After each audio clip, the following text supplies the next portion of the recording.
राष्ट्रीय ध्वज का अपमान करने के एवज में मैं डॉक्टर एपी सिंह के खिलाफ और सीमा हैदर के खिलाफ insult to the national flag कानून के तहत वो एफआईआर दर्ज कराऊंगा, उसके खिलाफ मैं एफआईआर दर्ज कराऊंगा।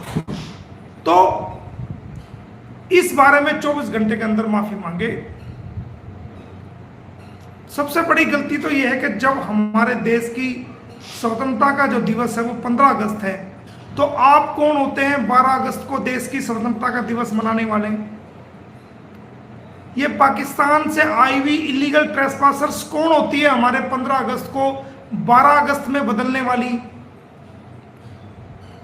और ये कहता है, ये देखिए इंटरव्यू देते देते भी अब भी उल्टा पकड़ रहा है।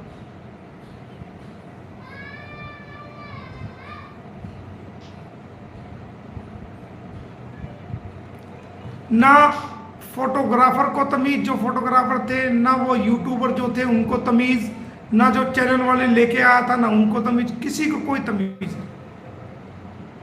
नेशनल फ्लैग के बारे में किसी को कोई तमीज नहीं। तो देखो दोस्तों, आप यहीं से अंदाजा लगा सकते हो कि देशभक्ति क्या है और देशभक्ति किसको कहती है। देशभक्ति भी अकल से होती है, दिल से होती है, खाली पब्लिसिटी से नहीं होती।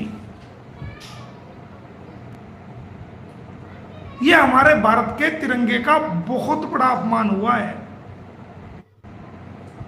हमारे भारत के शहीदों का, उनकी कुर्बानियों का बहुत बड़ा अपमान हुआ है।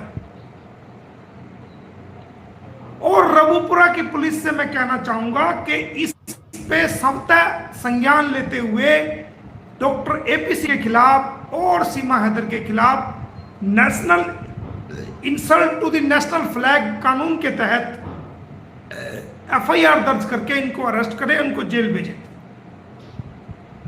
अगर 24 घंटे के अंदर अंदर डॉक्टर एपी सिंह, मनोज मस्ताना जो वहां मौजूद था पत्रकार, और जितने लोग वहां वो पत्रकार यूट्यूबर थे, सीमा हैदर, अगर ये सभी लोग ऑनलाइन आकर माफी नहीं मांगते हैं तो 24 घंटे के बाद मैं इनके खिलाफ एफआईआर दर्ज कराऊंगा। बख्शूंगा नहीं। अपने राष्ट्रीय ध्वज का अपमान हम नहीं सहेंगे। हमारे भारत देश के राष्ट्रीय ध्वज का अपमान नहीं सहेगा हिंदुस्तान। अपने राष्ट्रीय तिरंगे का अपमान नहीं सहेगा हिंदुस्तान। फिर कहता हूं कि अपने राष्ट्रीय ध्वज का अपमान नहीं सहेगा हिंदुस्तान।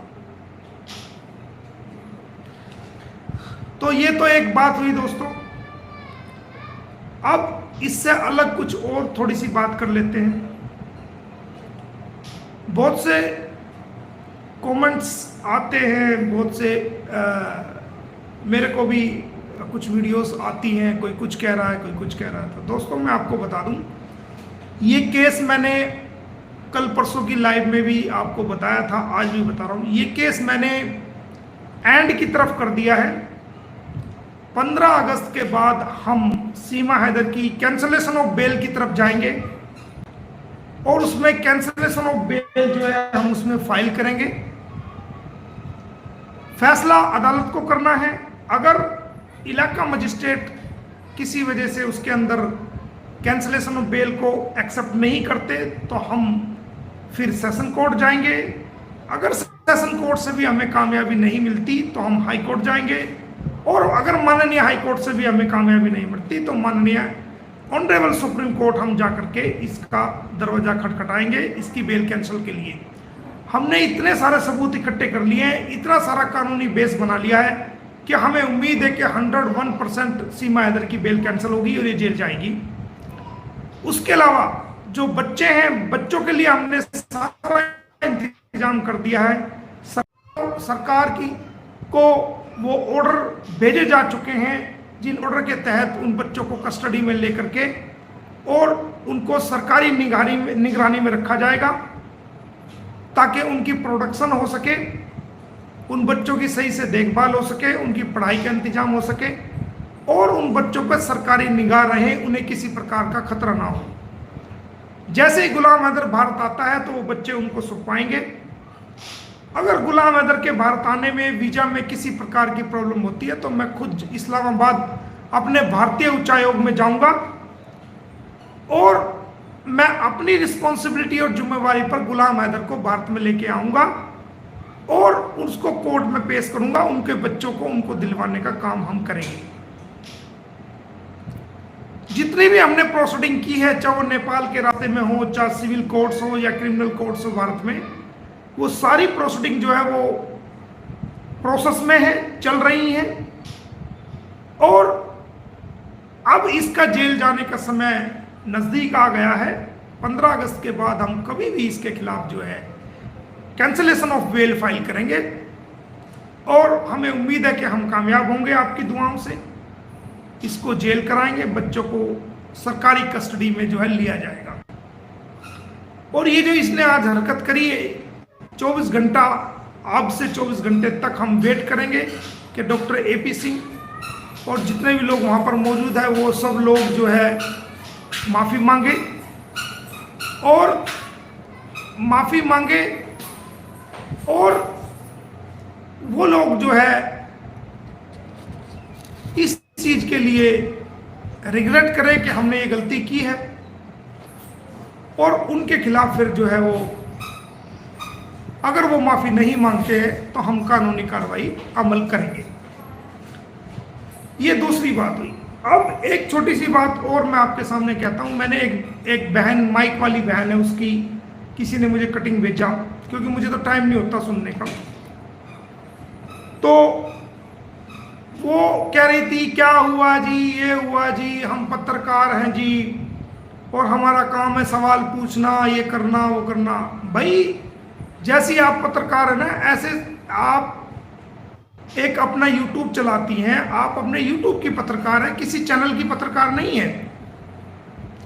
और जिस प्रकार आप YouTube चलाती हैं उस और अपने YouTube के लिए क्वेश्चन करती हैं, उसी प्रकार बहुत सारे भारत में यूट्यूबर्स हैं जो अपने YouTube को चलाते हैं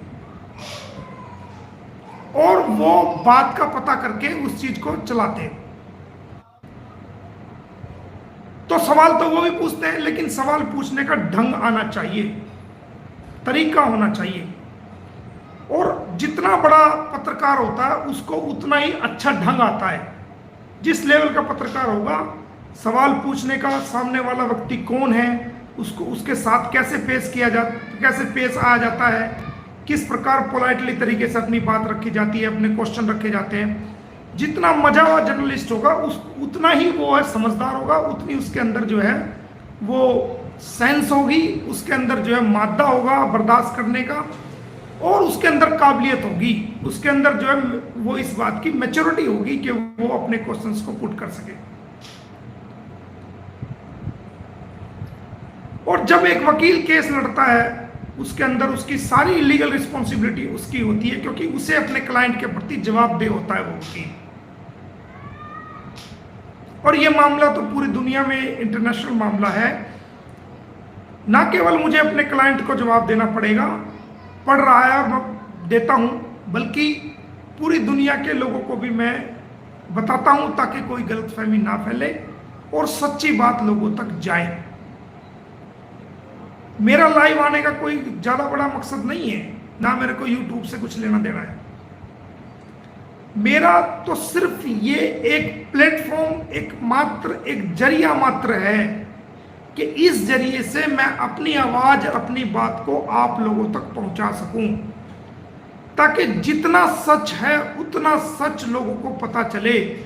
उसके अंदर -1.1% भी झूठ उसके साथ लग के लोगों तक ना जाए, सच्चाई लोगों तक जाए। चाहे वो सच्चाई हमारे भी खिलाफ हो, नो प्रॉब्लम, लेकिन लोगों तक सच्चाई पहुंचे, झूठ ना पहुंचे, ताकि झूठ से लोग गुमराह ना हो, सच्ची बात उनको पता चले और वो इस केस के बारे में जान सके कि क्या हो रहा है।